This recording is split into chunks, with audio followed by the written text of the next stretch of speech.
আপনি কি জানেন আল্লামা দিলওয়ার হোসেন সাইদি রাহিমাহুল্লাহ কোন সূরা তিলাওয়াত করেন? আপনি কি জানেন ডক্টর মিজানুর রহমান আজহারি হাফিজাহুল্লাহ উনি কোন সূরা তিলাওয়াত করেন? আল্লামা হাফিজুর রহমান সিদ্দিকী হাফিজাহুল্লাহ উনি কোন সূরা তিলাওয়াত করেন? আসুন আজকে আমরা কথা বলবো এই বিখ্যাত ব্যক্তিদের বিখ্যাত সুর নিয়ে।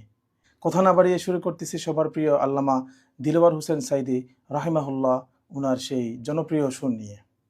প্রথমে আমি ওনার মতো করে একটু তিলাওয়াত করার চেষ্টা করব, তারপরে আমি আপনাদেরকে বোঝানোর চেষ্টা করব যে এটা কোন সুর। শুরু করছি। আল্লাহু লা ইলাহা ইল্লা হুয়াল হাইয়ুল কাইয়্যুম। এখন আমি আপনাদেরকে বোঝানোর চেষ্টা করব যেটা এটা কোন সুর। একটু খেয়াল করেন।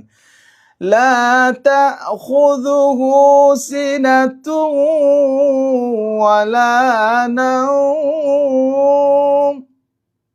সুরের হামিংটা কিন্তু এরকম আ।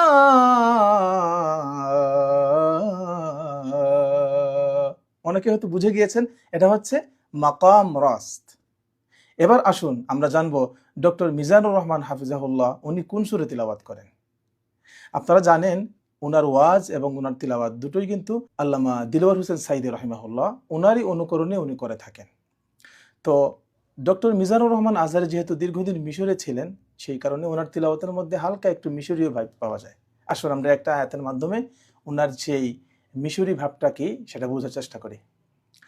وطور سينين وهذا البلد الأمين।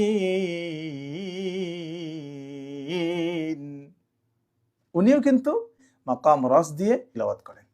এবার আসুন আমরা জানবো আল্লামা হাফিজুর রহমান সিদ্দিকী হাফিজাহুল্লাহ উনি কোন সুরে তিলাওয়াত করেন। ওনার মতো করে আমি একটি আয়াত তিলাওয়াত করার চেষ্টা করব। ومكروا ومكر الله والله خير الماكرين।